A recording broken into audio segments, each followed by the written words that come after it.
Étienne Gis, bonjour. Bonjour. Alors ce matin, vous nous avez fait le plaisir d'un bel exposé dans lequel on se demandait qu'est-ce que c'est qu'un bon théorème. Donc vous avez donné 6 critères qui ne sont pas de vous, qui sont de Hilbert, oui, tout à fait. Et vous nous les avez rappelés. Donc qui sont avoir un énoncé compréhensible, s'inscrire dans une grande histoire, dans une longue histoire, susciter la surprise. Là, je vais regarder mes antisèches. Avoir des motivations profondes ou nobles, ou en tout cas utiles. Avoir une belle preuve et ouvrir des perspectives. Voilà. Donc ça, ce sont les 6 critères.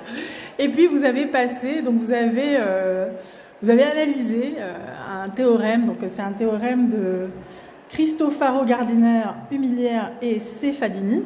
Exactement. Donc vous avez analysé ce théorème pour savoir si c'était un bon théorème par le filtre, évidemment. Alors, on se doutait bien quand même que vous alliez nous offrir un. Comme c'est mauvais film, on connaît la fin tout de suite. Voilà. Et alors, d'abord, j'aimerais savoir pourquoi vous avez choisi ce sujet, en fait. D'une part, on parlait tout à l'heure de surprise. Je crois l'avoir dit à un moment, c'est parce que ce théorème démontre une chose dont j'ai longtemps cru que c'était faux. Donc pendant très longtemps, quand je dis très longtemps, c'est plus que 20 ans, j'ai essayé de démontrer le contraire. D'accord. Donc quand j'ai vu que c'était vrai et que c'était pas faux, ça m'a titillé, c'est l'aspect surprise. D'accord. Et mais même ce thème de qu'est-ce qu'un bon théorème, oui. Comment ça vous est venu de faire votre exposé sur ce sujet-là? On peut dire que, je ne sais pas si on peut le dire comme ça m'énerve un peu de plus en plus de recevoir, de lire des articles où je ne comprends rien du tout. Je trouve qu'il y a un danger pour la communauté scientifique, comme les mathématiques en particulier. Parce que c'est vrai, ce que je viens de dire est vrai en maths, mais ce n'est pas vrai dans votre discipline. Prenez un article en biologie, un biologiste normalement constitué le comprend. Un article de maths, si on n'est pas exactement dans le domaine très précis, les mathématiciens se sont habitués à accepter le fait qu'ils ne comprennent pas ce que fait le type qui est à côté du bureau d'à côté. Et moi, ça me gêne. Donc, j'ai envie de réfléchir à qu'est-ce qu'on a envie, qu'est-ce qu'on veut dans notre communauté accepter comme une chose intéressante. Intéressante pas seulement pour moi, pas seulement pour ma petite communauté, mais pour les mathématiciens en général. D'accord. C'est la question que posait Hilbert. Qu'est-ce que c'est qu'un bon problème? D'accord. Alors, comme je l'ai dit tout à l'heure, vous avez donné c'était un plaisir de regarder, d'assister à cet exposé. C'est souvent le cas quand même. Merci. Quand vous donnez un exposé. Merci. Et alors, je me demandais s'il y avait des critères d'un bon exposé ou un exposé plénier notamment. Comme il y a des critères pour un bon théorème. D'ailleurs, est-ce que ce ne serait pas un peu les mêmes? Il y a quelques années, il y a 10 ans, j'avais fait un exposé à Orléans. Le titre, c'était « Comment donner un mauvais exposé ». Et autrement dit, je trouvais... C'est comme ça, la simplicité. Vous définissez les choses négativement. Voilà, trouver quelques critères qu'il faut éviter. Et c'était en fait une copie d'un exposé que j'adore de Jean Kerser, qui a fait un exposé il y a 15 ans peut-être, sur comment écrire mal les mathématiques, how to write mathematics badly. Et donc j'avais fait l'exposé how to give a bad talk. Et c'est assez facile de donner vos exposés. Je peux donner beaucoup d'exemples, mais je ne le dirai pas devant votre caméra.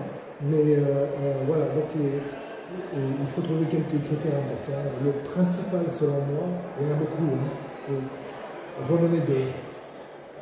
Le premier, c'est qu'il faut préparer. Oui. Et tout le monde le sait pas, ça. On le sent. Voilà, tout le monde le sait pas.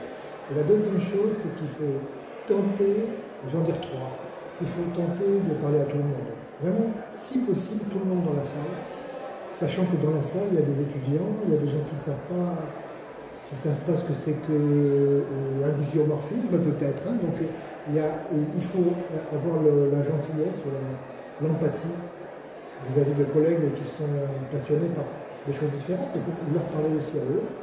Et la troisième qualité que je voulais mettre en avant, c'est que je pense qu'il faut faire en sorte que les degrés... En général, j'ai entendu souvent, on dit aux jeunes, bon, les 5 premières minutes compréhensibles, le deuxième pour les spécialistes, et la fin, c'est pour vous.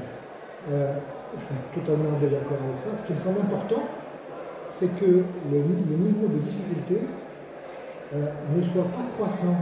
Alors non, ça descend, ça monte, ça descend, ça monte, et que tout le monde, à tout moment, même s'il est un peu largué, tout le monde puisse avoir une nouvelle chance de remonter sur le bateau. Et donc par exemple, dans mon exposé, à la fin, je suis revenu sur cet artiste pour que les gens se fassent un peu plaisir, quelque chose que là tout le monde comprend. Voilà. Même si un peu avant, il y avait eu des capacités sympathiques, des choses un peu compliquées. C'est pas qu'un exposé doit être simple, c'est qu'il doit être irrégulier dans sa difficulté pour que chacun, même le spécialiste, il s'en fiche des choses trop élémentaires, mais il peut réfléchir sur les choses difficiles. Je dis quelque chose de difficile quand même, donc c'est pas tout trivial.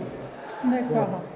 Et alors, il y a une dimension dont vous n'avez pas parlé, mais j'ai l'impression qu'elle est très présente, c'est le plaisir.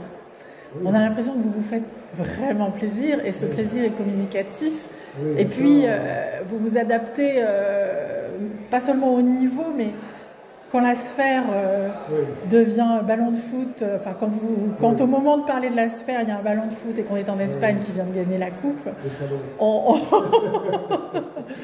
on sent aussi voilà, des petits trucs comme ça d'humour et des clins d'œil. Je sais que ce point de vue, de mettre en avant le plaisir de faire des maths, n'est pas partagé par tout le monde. Il y a beaucoup de mathématiciens qui ont raison, ils ont le droit d'avoir un point de vue. Beaucoup de mathématiciens qui l'ont totalement opposé. Il y a eu par exemple récemment dans la Gazette des mathématiciens une interview de Gérard Lemont qui disait tout le contraire. Et tout le contraire. Il disait qu'un exposé doit être austère, qu'un exposé doit être difficile, on doit prendre des notes pour réfléchir par la suite. Enfin, c'est tout le contraire de ce que je pense. Il a probablement raison pour des exposés très spécialisés, exposés de séminaires, dans un labo, tout ça, mais là, avec des gens qui viennent de partout, à mon avis, on n'a pas ce plaisir. D'accord.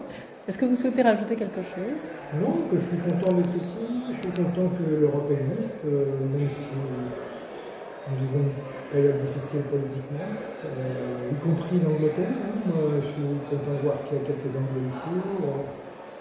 Voilà, on a besoin d'international. D'accord. Ben, merci beaucoup et très bon congrès. Merci à vous.